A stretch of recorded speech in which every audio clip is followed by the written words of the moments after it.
Hello? Yes, sir. Yes, sir. Okay, I'm audible now. Audible, sir. Any doubts from last session?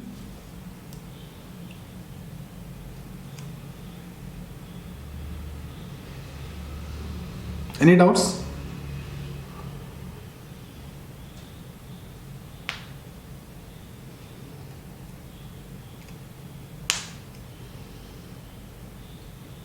Okay, so we will continue with the discussion.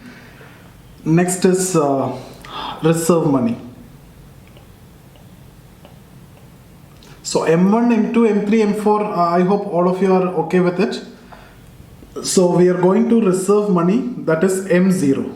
Okay, just write one line, it is M0 or H. Why it is H is because it is also known as high powered money. Okay, so you can just write one sentence, it is also known as high powered money or primary money. It is known as high powered money or primary money.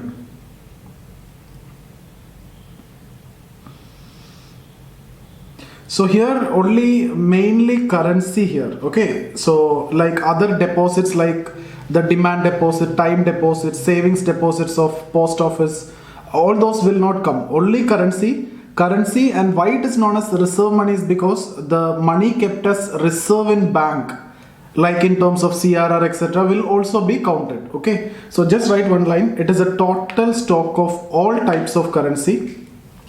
It is a total stock of all types of currency, notes and coins. Okay, total stock of all types of currency held by the public in banks at any point of time.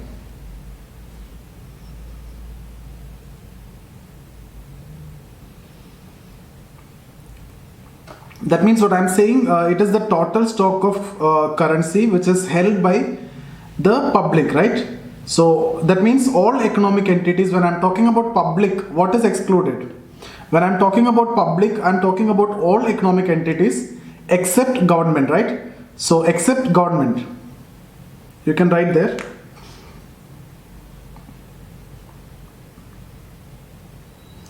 Now you can write this M0 equal to C plus R plus OD.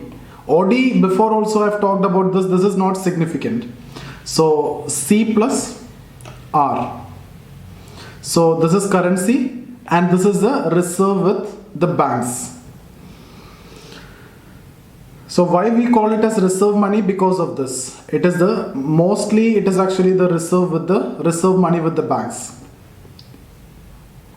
So it is known as high powered money. It is also known as primary money. Why it is known as primary money? Mainly it is currency, right? When we talk about money, we can say deposit money is there, that is secondary money. Otherwise currency, that is primary money. So here we are talking mainly about currency, so it is primary money. So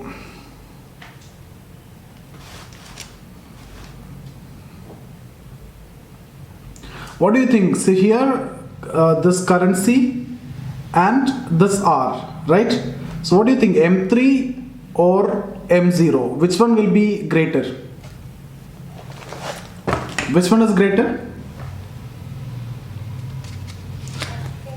When we discussed about M3, what is M3? M1 plus? Which portions will come here?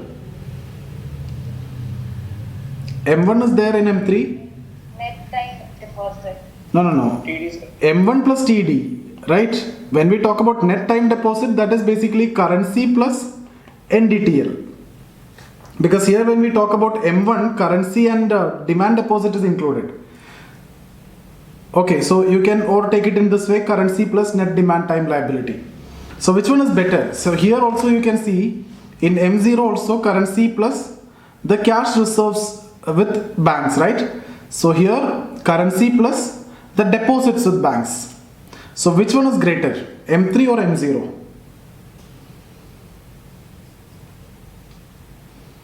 You just see here currency is there, reserves with banks are there. Here also currency is there. Deposits with banks are there. Okay, why M3 is greater? Can you tell me reason? Why M3 is greater than M0? Here also other deposit is there. I'm not talking about that since it is there in two. Okay, I'm not talking about that. So currency and reserve money, currency and total deposits. Why M3 is greater than M0? Because So the reserves what banks will have will be lesser than the time deposits, net time deposits. yeah, obviously the cash held by bank will be less than deposits. Banks won't keep all the deposits with banks, no. So here we are talking about reserve means the cash held by bank. I've told you already that banks will keep certain statutory requirements and banks will lend everything else. In the previous session when we talked about money multiplication process, I've told you that banks will keep like that 20% or SLR and CRR, and bank will lend everything possible. So the currency held by bank will be very less than the deposit. Let's suppose 100 rupee deposit is there in bank. Bank will keep maybe 20% of this 20 rupee and will lend 80%. Okay, so currency held by bank will be maximum of this statutory requirement only. So that's why M3 greater than M0. This was actually a prelims question before. So this high level conceptual question is what they're asking, but you should be knowing what are these concepts, what is M0, what is M1, what is M2, etc. Okay, so I hope you understood what is M0. M0 is the reserve money. Why it is known as reserve money? Because primarily we are talking about cash reserves. Why it is known as primary money? Because this currency portion is there. Money can be like the currency and deposit money. Deposit money we call as secondary money. Currency we call as primary money. Okay. So now one more word is there, high powered money. I've told you this is having multiplication effect. I'll show you that money multiplier concept. M0 is actually understood in terms of money multiplier. I'll discuss that concept after 10 minutes. So even 100 rupees actually printed. The impact of 100 rupees actually 560 rupee effectively.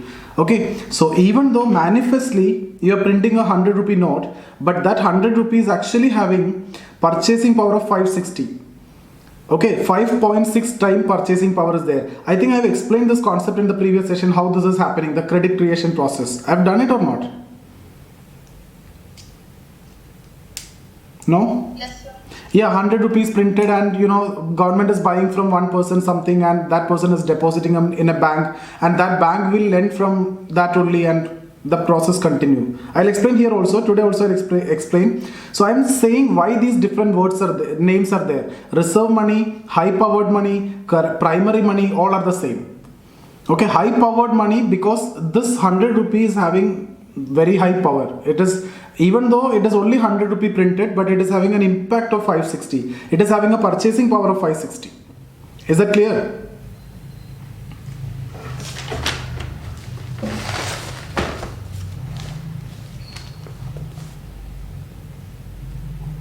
Okay, now you give a heading, the relation between money supply and reserve money. Relation between money supply and reserve money. Money supply equal to M into M0. Okay, 1 minute. If you need to know that difference between M3 and M0, why M3 is greater, I'll show you the balance sheet of a bank if you want.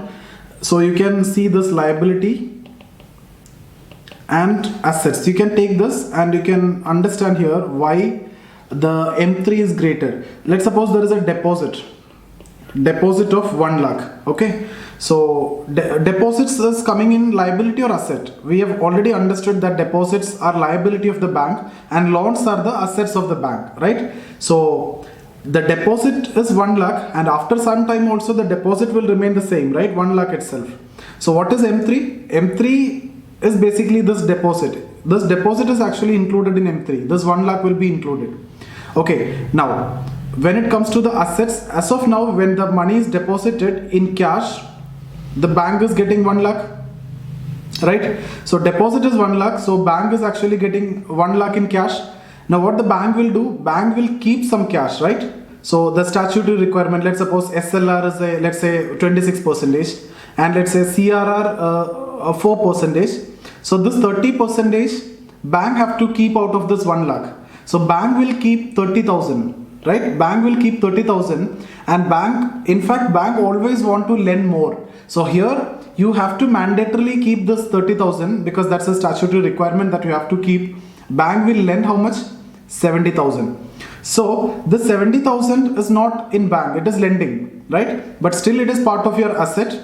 So when you see after some time, this, what is the money with the bank? Money with the bank is 30,000. That is your M0. But what is a deposit? If you see, deposit remain the same. Deposit is 1 lakh. That is M3. So in that context is what I have told you, M3 greater than M0. Or simple terms, you can say the money held by bank is always less than the deposits.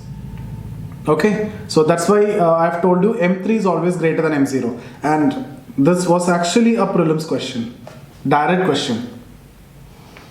Any doubt here?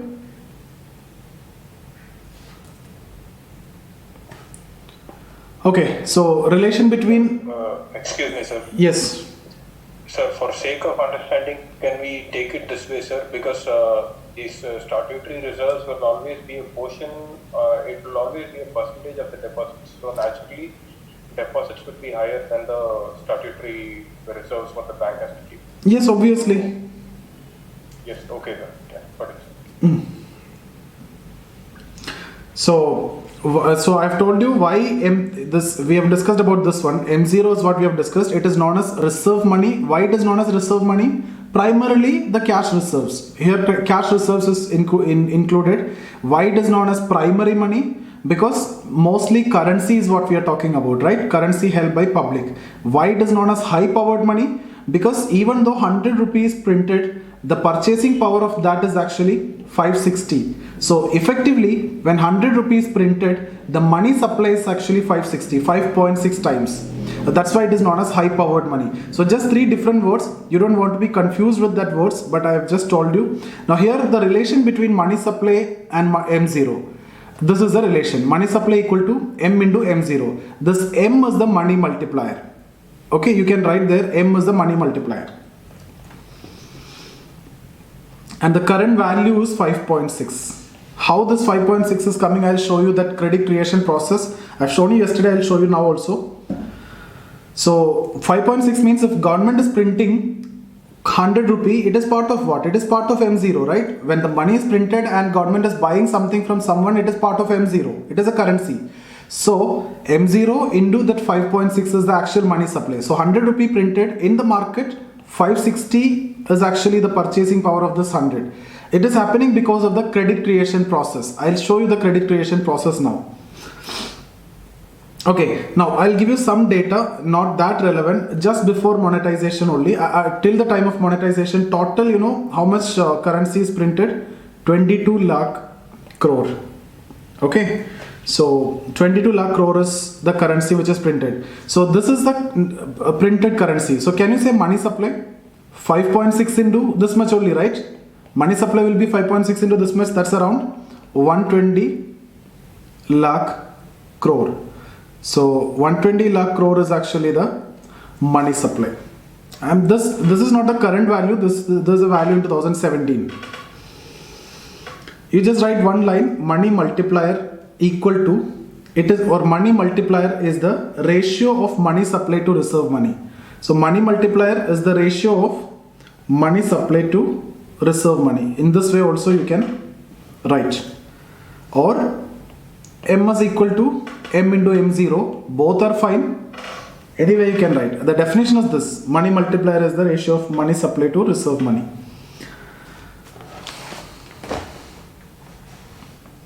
Okay, now one question which was asked last year prelims, you can go back and you can check that question, 2019 prelims. Okay, the value of money multiplier depends on what? The options, there are many confusing options. You can just write one line there. Its value depends on credit creation capacity of banks. The M value, M is the money multiplier, its value depends on credit creation capacity of banks. Okay, so this is a direct linkage. Now, in option, this was not there. In options, you see some other terms. From that, you actually need to pick this. So what you need to do there is, credit creation capacity of bank depends on what? First of all, banking habits of people. Banking habits of people, and then monetary policy. So out of this was the option last year, banking habits of the people. So money multiplier, this value depends on this banking habits of people. How is it actually happening? Because you understood what I'm saying is, money multiplier value depends on credit creation capacity. Credit creation capacity depends on banking habits of people, because if people are not, this 100 rupee printed by government and government is buying something from person A. If person A keeps that with A only and not depositing in bank, it won't circulate, right? So it won't have any credit creation capacity. The 100 printed, it will be 100 only. So the most important one is actually this one, and then monetary policy. Okay, it could be, I've told you that RBI can keep CRR, SLR, etc. So all these will be affecting the credit creation capacity. Right, I'll show you here how is it actually happening. Let's suppose government is printing 100 rupee. Okay, now government is buying something from person A. So government buying something from person A, and person A will deposit this 100 rupee in, let's say, SBI. So SBI will keep how much? The requirement, whatever is supposed to keep, SBI will keep that, let's say 20% SBI will keep as CRR and SLR, and will lend rest of the 80%. So 80 rupee SBI will lend to person B. Now this person B will buy something from C, and C will deposit this in Punjab National Bank, right? So Punjab National Bank will get 80 and they will keep 20%, that is 16 rupee with the statutory requirement, and then lend how much? 64. The 64 will be lending to D, and D will buy something from E. So E will get 64 now. E will deposit that in ICICI. So you can see here, effectively 100 is printed. But first of all, 100 transaction is done. So already 100 rupee transaction is done. Then here you can see 80 rupee transaction is done. Then here you can 64 rupee transaction is done. So within this three itself, you have seen around 244 rupee, right? So that's what I'm saying. This process will continue, and this value will effectively become 560. So even though 100 is printed, this is the credit creation process. And who is doing this credit creation process? Credit creation is done by banks. And that's why when we discussed about the concepts of money supply yesterday, I've told you, when we talk about public, we won't include banks in public. We won't include banks, and we won't include government also, because government create money. You can see here, government is creating money and banks are creating credit. For this reason, we are not including government and banks in the public. All these are clear? So 100 rupees printed, it's having a value of purchasing power of 560, and that's why I have written this value as 5.6. Not here. This. So 5.6. Now this is very important. Last year prelims 2019, recent prelims only question, and you can see direct option. This was the option. And many people confused and they didn't mark this as the answer. But even before that question, this discussions I have done exactly like this. So banking habit, this direct option would have got you answer. So any doubt here? Now why monetary policy? Because here I have told you this point, right? So why this 20% is kept? Because of CRR, SLR, CRR requirements, right? So if banks increasing this SLR, CRR requirement, you can lend less. So it will affect credit creation. Similarly, bank decreasing that, you can lend more, then this 560 will be increased. So that will affect the monetary policy also. So these are the two important points which will affect the credit creation capacity of the banks. So this understanding is required. This is a conceptual understanding. With this, I am expecting that you can solve prelims question. This is the kind of understanding that you need to have with each topic. Can we move forward? If you don't have any doubt, we can move forward. Is that okay?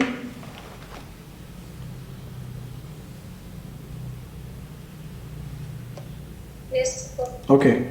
So next topic, you can give a heading: monetary system in India. Monetary system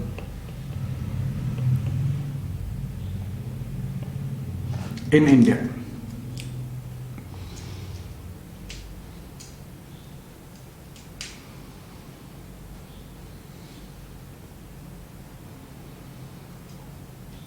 What system is following in India to print currency? You can just write one line: managed paper currency standard. Managed paper currency standard. Why it is managed? Because government can manage paper currency, because you know the currency, it's token money. Okay, we have discussed about what is token money, etc. So government can manage, and it is, since it is token money or paper currency, managed paper currency standard.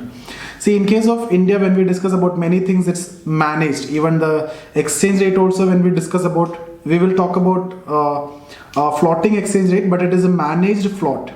I will discuss that in detail. How is it managed? How RBI will interfere? And despite the fact that RBI can interfere in the forex market, but still we are not able to control the appreciation or depreciation of rupee. Appreciation we don't want to control, depreciation of rupee. We will discuss all those things in the coming module. But here just write this: managed paper currency standard. One more line: in India, currency is printed as per the provision of minimum reserve system. Minimum reserve system. 1 minute.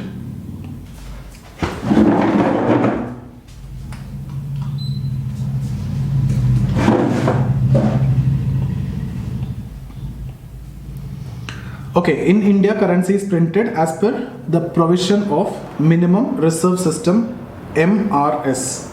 It was adopted in 1956. It was adopted in 1956 in place of proportional reserve system.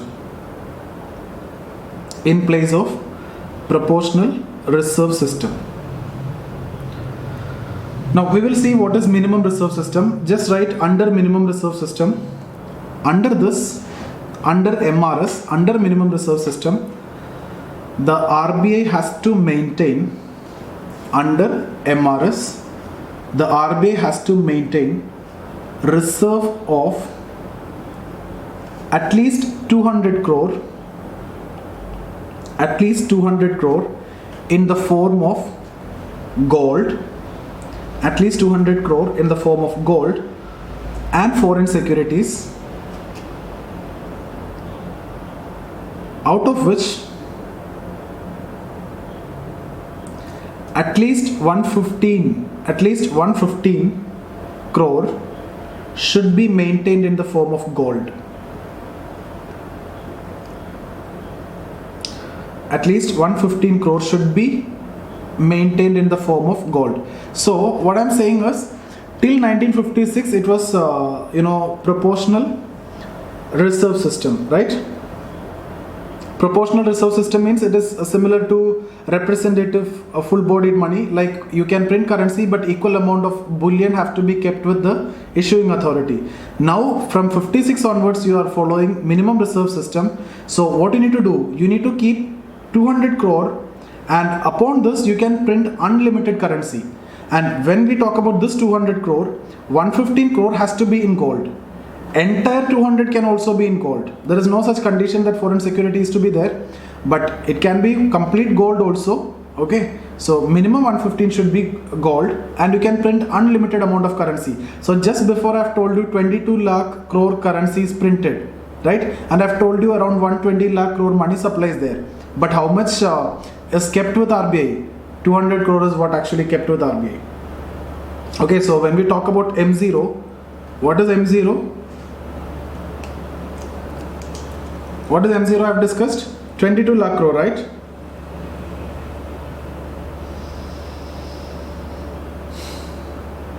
Right, no? 22 lakh crore is what I have discussed, M0. That is a currency printed. M0 is 22 lakh crore. But here, what is the reserve that we are keeping? 200 crore, right? So, upon 200 crore, So you are printing 22 lakh crore currency by just keeping 200 crore. So can you tell me what percentage it is? 200 crore is what percentage of 22 lakh crore? It's less than 0.01 percentage. Less than 0.01 percentage. That means 0.01 percentage means, or better way to understand is, if you need to print a 1,000 rupee note, you are keeping 10 paisa. 10 paisa worth gold is what you're actually keeping, or better 2,000 rupee note if you're printing, 20 paisa gold is what you're keeping. Okay, so just write one line over there. Subject to the maintenance of such currency, subject to the maintenance of such reserve, this 200 crore, subject to the maintenance of such reserve, the RBI is empowered to maintain, or the RBI is empowered to print, RBI is empowered to print unlimited currency against the backing of gold. Unlimited currency against the backing of gold, foreign securities and securities of Government of India.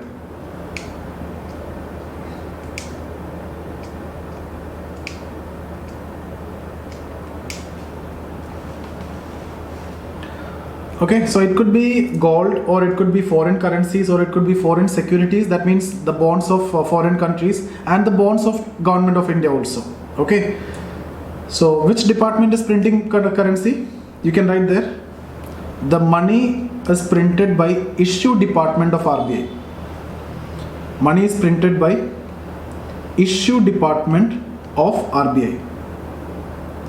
And money is printed against, I've told you already, gold, foreign securities and securities of Government of India.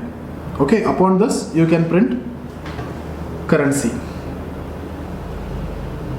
So securities of Government of India means actually the finance minister will write that I promise to pay this much, right? So RBI can print upon that security like that. So keep that 200 crore rupee and you can print unlimited amount of currency.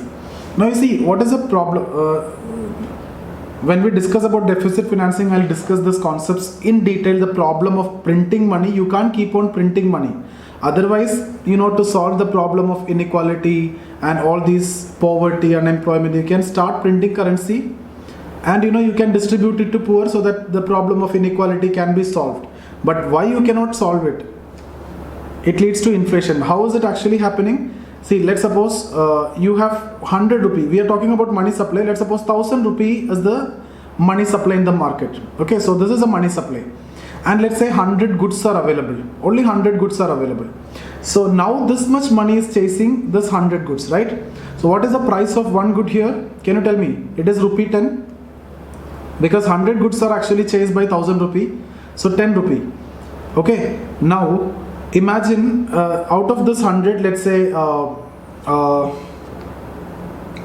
700 is by the private and 300 is of the government. So government's money or public money is 300 and private money is 700. So private can get how many goods out of this 100? Private can get 70 and government can get 30, right? Because 10 rupees is the cost of one good. So 100 goods is divided among private and government like this. Now take the second situation that government is printing, let's say some currency, let's say 400 rupee. So 400 rupee extra is printed. It is with the government. So how much in the market now? 1400. But the goods remain the same, 100. So 100 goods. Now 1400 rupees actually chasing 100 rupee. 100 goods. What is actually happening with the price of one good? It will increase, right? So it will become 14. And that is the reason why the printing of currency is not acceptable. So that's why Fiscal Responsibility and Budget Management Act, etc. is there. When we discuss about budget, we will discuss about that. So printing of currency leads to inflation. Earlier 10 rupee, now becoming 14 rupee because goods are not created, only printing money. That increase money supply, that leads to inflation. Now here, in more than inflation, what is actually happening is, now government is having how much? Private is having that 700 only. So 700 rupees with the private. Government this 300, now new money printed, that is 400. So 400 with the government. Okay. So not 400, 700 with the government. So now both having equal. So out of this 100 good, government get how much? 50. Private can get how much? 50. See, earlier also only 100 goods were there. Now also 100 goods were there. But earlier private is getting 70, government is 30. Now this 70 became 50. So ultimately, here you see, printing of currency is not leading to creation of resources. Rather, the resources are transferred from private to public, the private to government. So this is what actually happening. That's the reason why we are not, going for printing of currency. I hope you understood the reason why we are not going to. Otherwise, people can say you can print currency and you can start hospitals. You can build hospital, but ultimately what is actually happening is from private some resources is transferred to hospital, or otherwise something would have been there with the private. It could be hospital, it could be school, it could be something else. So ultimately there is no resource creation. Only transfer of resource from private to public is actually happening because of printing of currency. You got it? Now, what is the logic of demonetization? Why government went for demonetization? You see here, let's suppose this 1,000 rupee was there in the market. What was the expectation? Out of this 1,000, let's say 20% is black money. This was the expectation. Okay, so 20% black money means if you ask people to deposit in banks, how much will come back? 800 will come back. This was the expectation. So that black money will go. 20% black money or illegal money or counterfeit money, everything will go, and 1,000 money supply will become 800. So see here, now 800 is chasing this 100 good. So what will happen? The price will become 8 rupee. So you see the price is reduced. So that will increase the purchasing power of the poor. So that's the reason why government went for, demonetization. Also, when this is happening, government can print currency also, because now 800, government can print currency 200 extra. So this currency 200 can be printed without any inflationary impact. That is the reason why government went for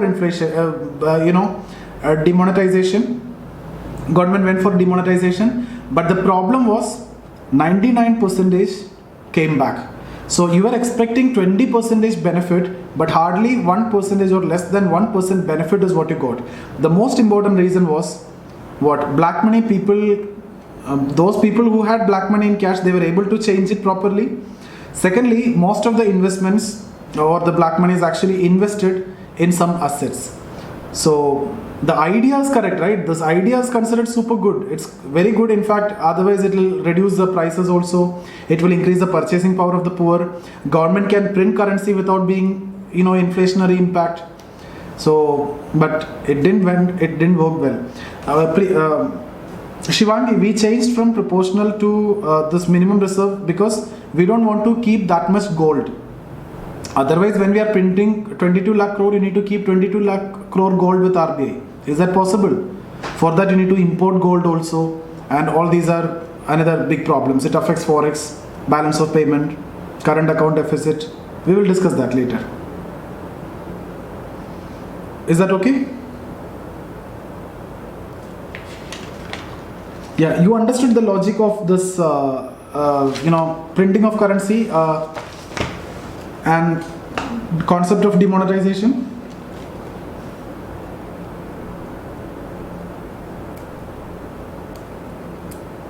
So printing of money is not a solution for anything. You can't print money just like that. It lead to inflation. Firstly, it lead to inflation. Secondly, it transfer resource from private to government. That's not desirable. Okay. Demonetization, what was the expectations? Like black money will be eliminated, counterfeit currency will be eliminated, purchasing power of poor will improve. Why? Because inflation will come down, the price will come down, and government can print extra currency without increasing price. All these were the expectations. Any doubts so far? I can discuss it again also. Any number of time I can discuss this because this is very important economics concept. Even most of the economists also don't know about this.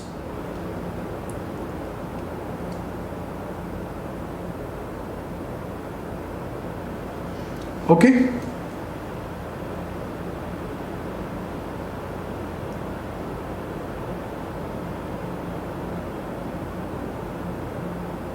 No reply? Is this okay? Is this fine?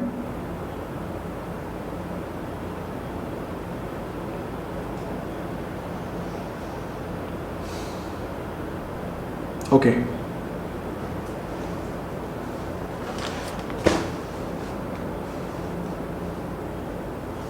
Now you give a heading, causes of increase in money supply.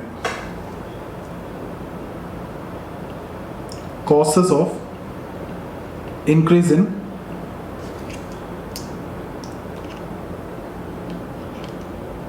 money supply.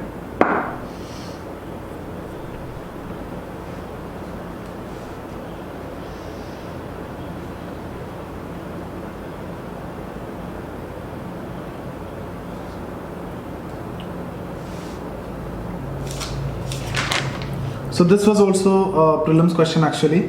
See, in the you can here understand in two way. When we talk about causes of increase in money supply, pre-reform era, you can say it is deficit financing. Pre-reform era, deficit financing. So you understood the logic of deficit financing. Deficit financing means printing currency, like what we have discussed here.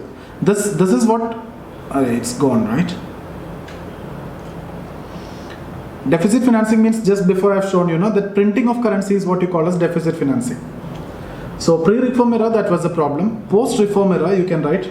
Now we don't go for deficit financing because this FRBMA, Fiscal Responsibility and Budget Management Act 2013, actually, because of that, we have to stop that. Now RBI cannot print currency just like that. Okay, now if you see, the reason is actually the forex. Increase in forex. Increase in forex.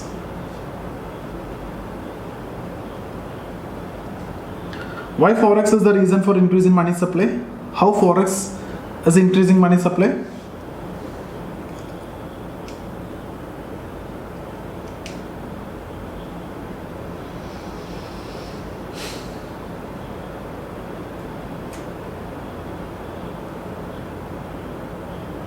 Oh, video is interrupted. You can't.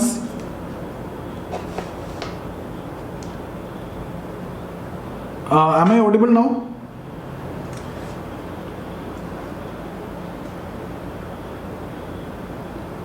Am I audible?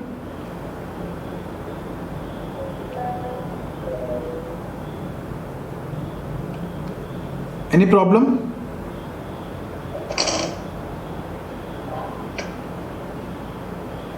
Okay, all of you are facing problem.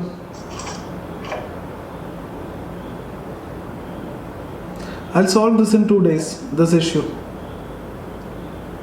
So,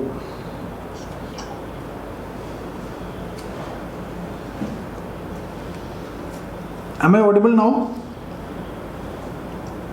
Yes, sir. Okay. So you understood what I'm saying, the reasons for increase in money supply?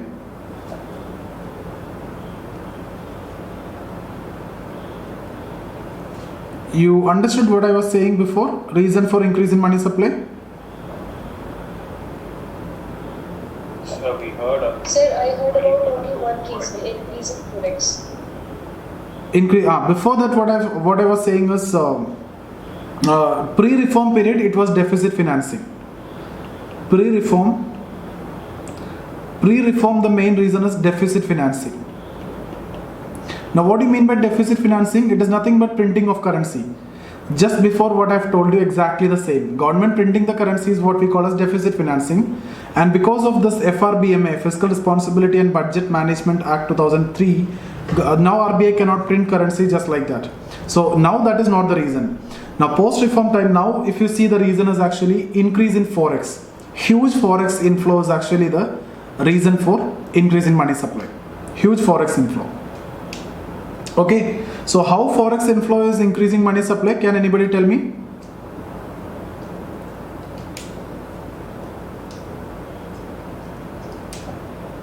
Say increase in purchasing power, How? increase in trade.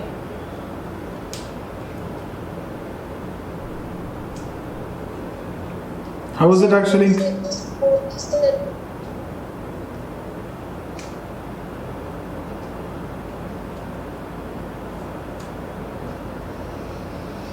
See, it is very simple. When a foreign investor is investing in India, he is coming with dollar, right? So he will have to give this dollar to RBI or RBI authorized agency, and RBI have to give rupee, right, to this person, the foreigner. So foreigner is giving dollar to RBI, so RBI will give rupee to foreigner. And why he is giving dollar to RBI? He need rupee to invest in India. So as much as dollar he is bringing, that much rupee is given by RBI to the foreigner, and that will be circulated in India. That will become part of M0, because that is currency. That currency will be circulated, so that will be part of M0. So whatever dollar is coming, that will become part of M0, because the dollar is coming for investing. Or either if you are exporting something, then also you will get dollar. So suppose you are exporting something, you get payment in terms of dollar. So you will convert that in terms of rupee, and this will be a part of M0. Right? So whatever forex is coming, similarly foreign investor or any case foreign tourist or whatever be the case, in all those cases where forex is coming, RBI have to give equivalent amount of Indian rupee. Okay, RBI either will give the all currency which is there with RBI, or RBI have to print currency and RBI will give. RBI can print currency because RBI is getting the forex. Okay, so that forex, whatever is coming, that will become ultimately part of M0. So if it is part of M0 means what will happen? Money supply will increase. So the reason in the post-reform time why money supply is high is because of M0.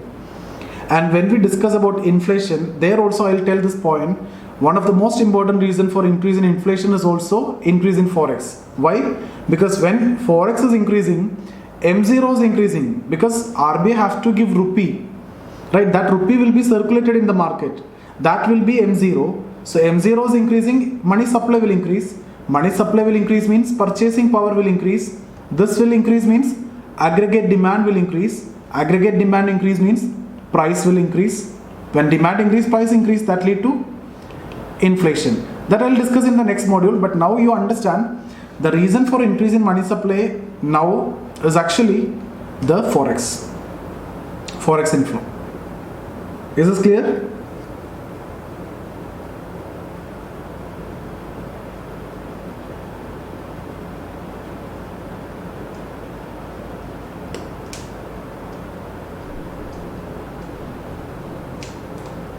Is this okay? Or are you able to listen to me?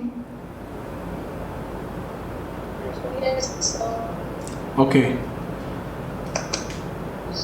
So now there are two possibilities. RBI can print new currency and RBI can give new currency, or RBI can give existing currency with RBI. So if RBI is giving the old notes which is there with RBI, will that be increasing money supply?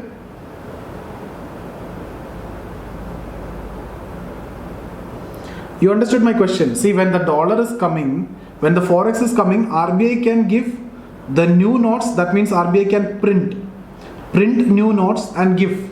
Secondly, RBI can give existing some notes already there. That means old notes which is there with RBI can also give. Suppose, forget about printing the case, we have discussed that. If RBI is giving the already existing notes with RBI, will that increase the money supply?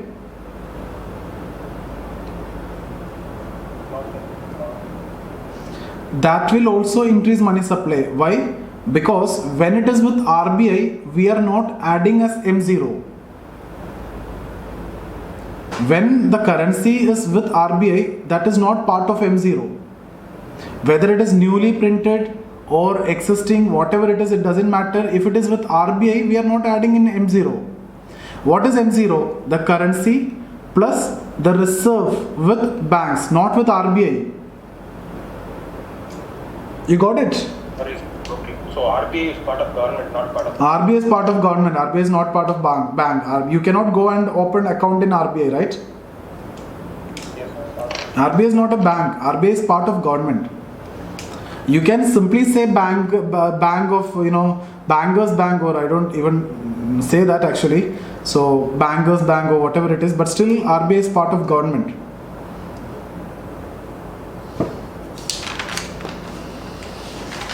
Is this okay?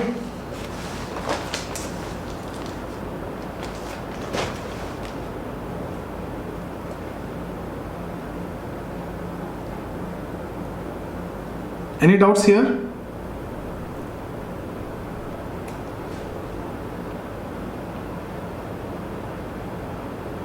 or still confused?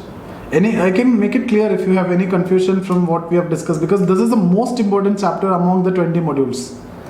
Most important chapter. Every year you get 2-3 questions from this single chapter, and that's for sure direct question. It's all conceptual. Once you understood forever. Even if you want to, you cannot forget it.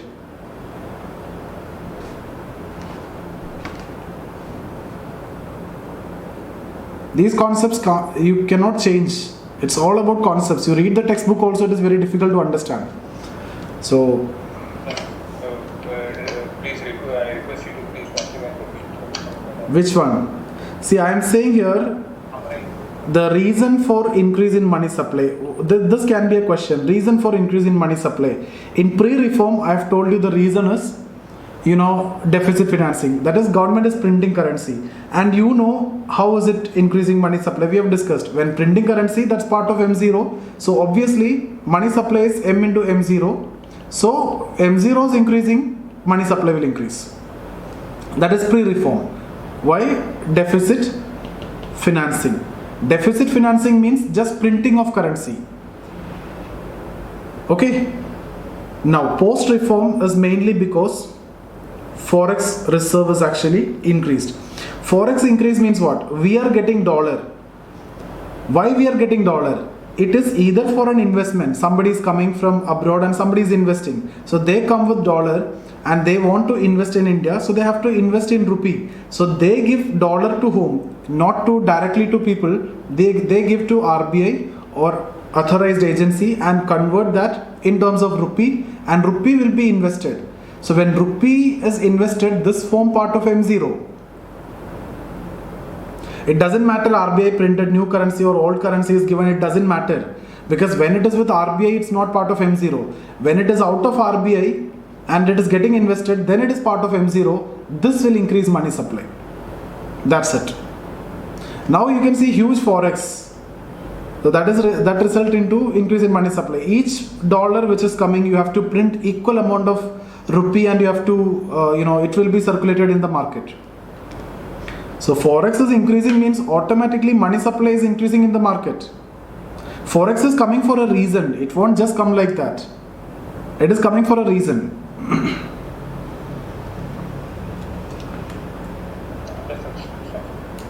Okay. Yes, sir.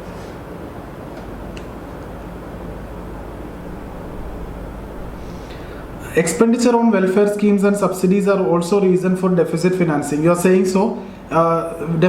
Before deficit financing, because of that only this budget deficit, fiscal deficit is there, and to finance the fiscal deficit only we went for this deficit financing before. Now you can't do that, and you went for deficit. You go for deficit financing. That is actually creating a lot of problems. I have told you that problem that lead to inflation first of all, and that lead to transfer of resource from public to private to public. Ultimately, the main problems, see, if there is a resource creation, there is no problem. How printing will shift resource from private to government, I have already discussed this. So it will be, that slide is not here. I've told you, right? Suppose 100,000 rupee is chasing 100 goods. So one good costs 10 rupee here. Okay. Now let's suppose out of this 700 is with the private and 300 is with the government. Right? So at 10 rupee with 700 rupee, private can buy 70 items and government can buy 30 items, 30 goods. Now let's suppose government went for printing of currency. Let's say government printing 400 rupee extra. So 1400 in the market now, chasing the same 100 goods. So item this cost which was 10 now will cost 14 now, right? 14, right? So there is an inflation. That is the first impact. Second impact, if you see, out of this 400, private income is at 700 only. Private is it not changed. Public or the government 300 and this 400, it is 700. So when you're printing currency, it is with the government, no? Now this 14, at 14 rupee, when you have 700, you can buy only 50. Government can buy now 50. So what I'm saying is, you can see here private used to buy 70 earlier, but private can get 50 only now. So that 20, where it is gone? Government was getting 30, that 20 was transferred to this private. That's how resource transfer is happening. This is the problem actually. Resource transfer is not desirable. Resource generation is what actually required. Value addition is not happening here. Just printing the currency. So it is not going to do anything for the GDP. Okay.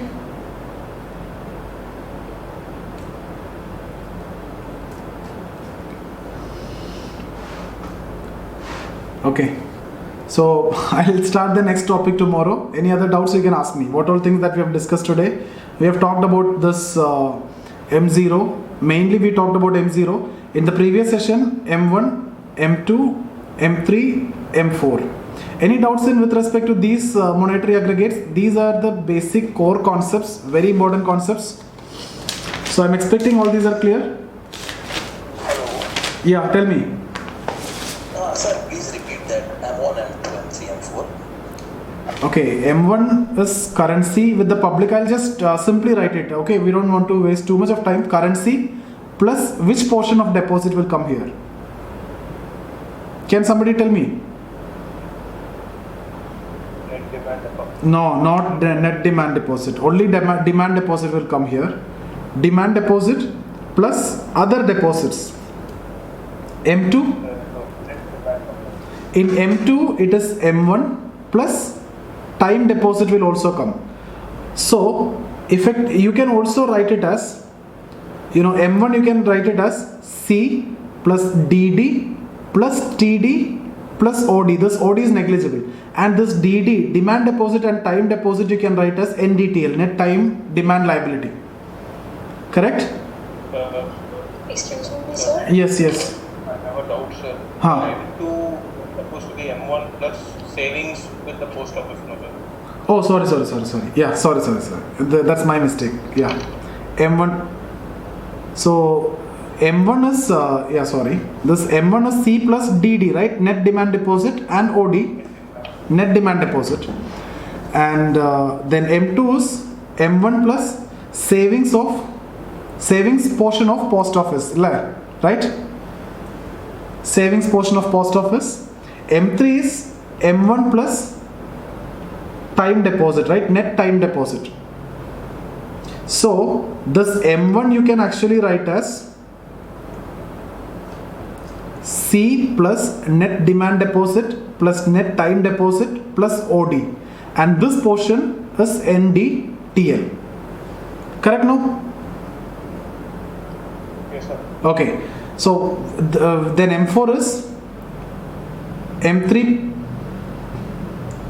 plus what is left out here? Complete post office savings. Complete post office, right? So total post office deposits are left out. So here we added savings account portion, here we are adding entire total post office. So which one among this is narrow money? This is narrow money, M1. It's a broad concept. It's a highly liquid money. Currency demand, upon demand you can get this. This is currency. So it's so highly liquid money. So actually you can see here liquidity level is actually decreasing when you go from M1 to M4. M1 is highly liquid and very narrow concept. So it's narrow money. M3 is broad money. M3 is broad money. M0, that is currency plus reserve money and other deposits. So other deposits in all these cases, these are not significant, not very important, okay? So M0, money supply is M0 into M. What is this M? M is the money multiplier. What is that value? The value is 5.6.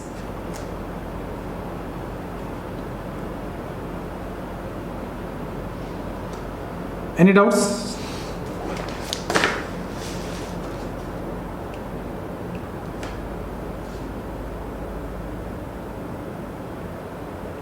Clear or not? Yes, sir. Okay. So if it's okay, we can stop here tomorrow. Yeah.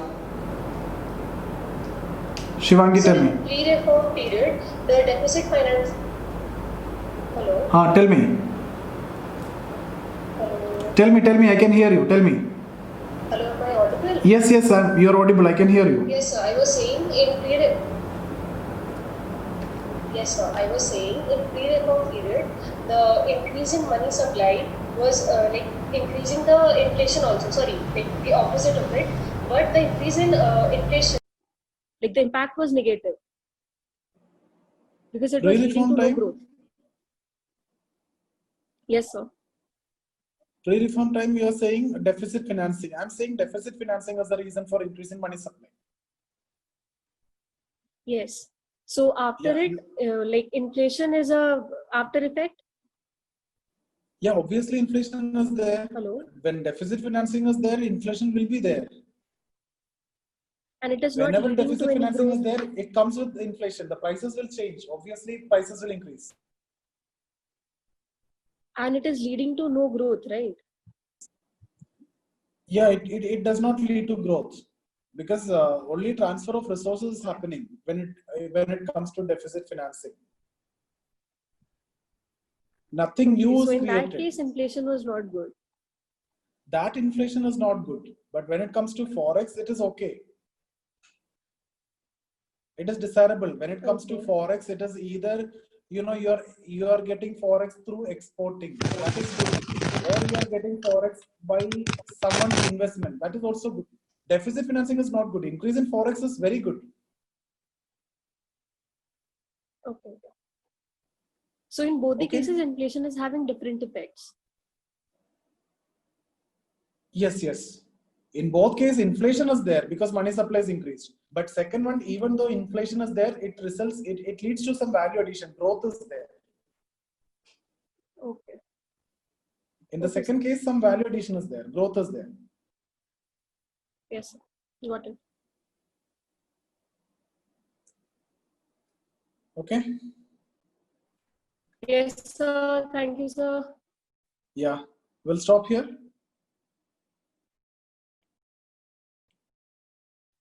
Sure, sir. Good night. Good night. Bye. Thank you, sir. Good night.